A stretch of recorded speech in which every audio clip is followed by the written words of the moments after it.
ఆలోచన కానీ ఇంకా తనకు వచ్చిన ఆలోచన నాకు ఆలోచన ఇద్దరం చర్చించుకుని భాగం పంచుకునేవాళ్ళం. సమావేశాల్లో సైతం మేమిద్దరం అన్న రాత్రి చనిపోతాడు కలిసి అన్న ఇంట్లో మేమిద్దరం భోంచేయాలి. నేను ఆర్కే జరుగుతుందని చెప్పింది కదా.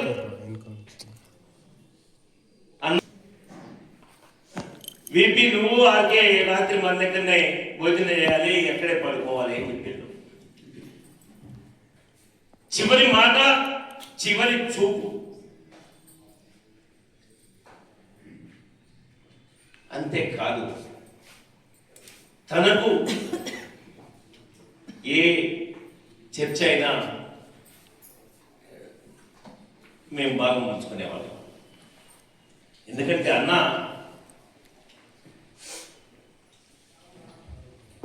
బహిరంగ ఉద్యమాల్లో,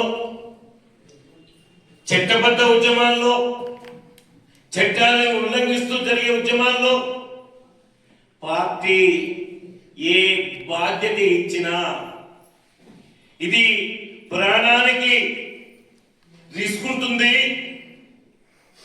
ఈ పని చేస్తే ఇంటికి వచ్చే వరకు కూడా నమ్మకం ఉండదు అనేలాంటి రిస్క్. ఒక చిన్న మాట చెప్తా నేను. ఆయుధాల్ని సేకరించుకోవడం కోసం ఒక రాష్ట్రానికి వెళ్ళాలి, భాష రాదు, పార్టీలో ఇంకోటి నిందించలే, నేను వెళ్తారా అని అంటే నేను సిద్ధము అని చెప్పేసి పోయాడు. తెచ్చిండు. మరికొకసారి ఆ ఆయుధాలు తేవడానికి పోతే ఎన్కౌంటర్లో కాల్ చేశారు కామ్రేడ్స్ ని, ఖమ్మం ఇల్లు కామ్రేడ్స్ ని. ఆ శవాలను తీసుకురావడానికి అన్న తెగించి వెళ్ళాడు.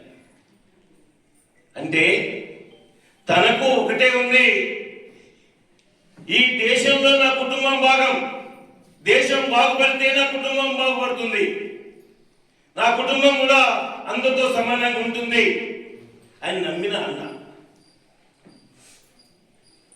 అంతేకాదు పార్టీలో, దళాల్లో పిల్లల్ని అంటే సాగలేరు, తన తాత దగ్గరనో, అమ్మమ్మ దగ్గరనో, నాన్నమ్మ దగ్గరనో ఉంటే పోలీసు నిర్బంధం పెరుగుతుంది అని గుర్తు తెలియని వాళ్లకు పిల్లలని ఒప్పచెప్పేశారు. ఈరోజు చాలా మంది పిల్లల చదువుల విషయంలో ఏది మంచి హాస్టలు, ఏది మంచి హాస్పిటలు అని ఆలోచించేది. కానీ అన్న ఆ బాబు బాగైంది, పోరైంది, కష్టమైంది, నష్టమైంది ఎన్నడూ చూడలే. వీళ్ళు లీగలయ్యే వరకు కూడా ఆ బాబు మంచి చెడు మన ఎక్కడ తించారు అక్కడ చూశారు. అందుకని కామెంట్స్ చంద్రశేఖర్ అన్న ఏదైతే మోడీ సర్కార్ అధికారంలోకి వచ్చిన తర్వాత అమెరికాకి లొంగి ఆదాని అంబానికి ఆర్థిక లాభం చేకూర్చడానికి, వ్యవసాయ రంగాన్ని ఉపజెప్పడానికి 3 నల్ల చట్టాలను తీసుకొస్తే ఆ 3 నల్ల చట్టాలు వ్యవసాయ రంగాన్ని మింగేస్తుంది, కార్పొరేట్ శక్తులకు దోచిపెడుతుంది. ఈ నల్ల చట్టాలని రద్దు చేయాలి అని చెప్పేసి 200 సంఘాలతో ఏర్పడిన సంయుక్త కిసాన్ మోర్చా దక్షిణ రాష్ట్రాలన్నీ పర్యటనలో, బస్సు యాత్రలో భాష రాకుండా భాష నేర్చుకోవడానికి ఇబ్బంది పడుతూ తను దక్షిణ రాష్ట్రాల పర్యటనలో మొత్తం మన సంఘం తరఫున, మన పార్టీ తరఫున ఉత్తర రాష్ట్రాల్లో యూపీ కానీ, బీహార్ కానీ ఆ ప్రాంతాలు కూడా తిరిగాడు. కేరళ, తమిళనాడు, కర్ణాటకే కాదు, ఆ విధంగా తను కష్టాలు ఏనాడు లెక్క చేయలేదు. కానీ చివరి సమయంలో తను తీసుకున్న నిర్ణయం మనకు ఆదర్శప్రాయమైంది కాదు, అది తువ్వ కాదు. గుండె నిబ్బరం ఉన్న మనిషి, ధైర్యం ఉన్న మనిషి. మన వాళ్ళకు చెప్పి మన విప్లవోద్యమంలో వచ్చిన విభేదాల వల్ల మనం ఘర్షణ చేసుకొని బోధికదారులు చేసుకున్న సమయంలో ప్రతిఘటన పేరుతో కానీ, ప్రజా ప్రతిఘటన పేరుతో కానీ, జనశక్తి పేరుతో కానీ ఇక్కడ మనం చూసాం పీపుల్స్ వార్. ఈ నేటి మావోయిస్టులైన పీపుల్స్ వార్. మన పార్టీ క్యాడర్పేట మనోహరబాదు, చక్రాలపల్లి కొలిపాక అటు సిరికొండ పోతే గడికోలు, రామడుగు, నిజామాబాద్ పోతే సీతాపల్లి, సిరిపూరు, నేలకల్లు క్యాడర్ పైన నాటి పీపుల్స్ వారు దాడులు చేస్తే ఎదుర్కొన్నాం. ఆ రకంగానే కామ్రేడ్ చంద్రశేఖర్ అన్న ఒకవైపు విప్లవకారులు కొట్టుకోవద్దు, చంపుకోవద్దు అనే బలమైన అభిప్రాయం ఉన్నప్పటికీ కామ్రేడ్స్ అధ్యక్షులు కమ్మపల్లి, ఆసపుత్తూరు, గడిపోరు, ఉప్పాలపల్లి, అమినాపూర్, గాన్లపేట అనేక గ్రామాల నుంచి వచ్చిన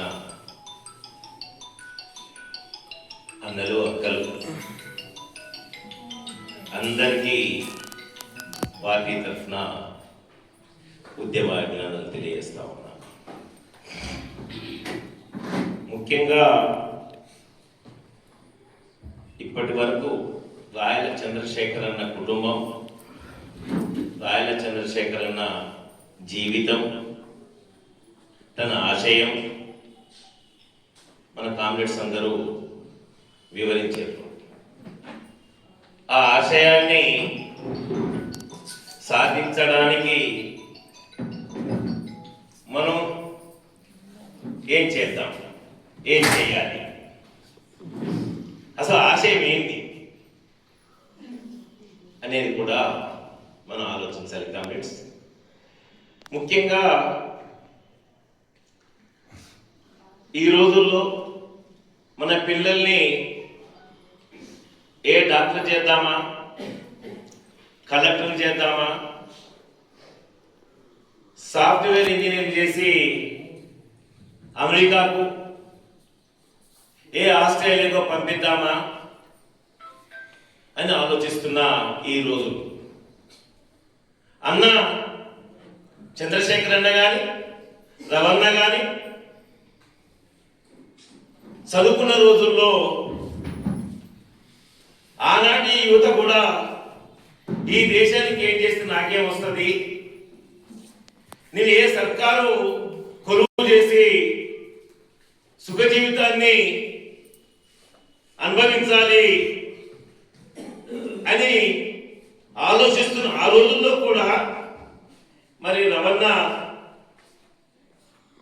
డిగ్రీ కాగానే నక్సల్బరీ ఉద్యమ స్ఫూర్తితోని అసలు నక్సల్బరీ ఉద్యమం ఏం చెప్పింది, ఆ నక్సల్బరీ ఉద్యమం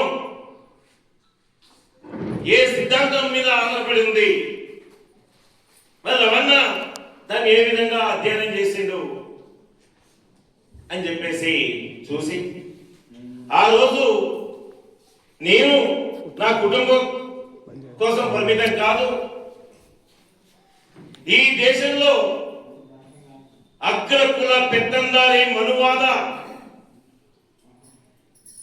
అణిచివేత విధానాన్ని వ్యతిరేకించాలి. కులాలు మతాలు లేని సమాజం కావాలి.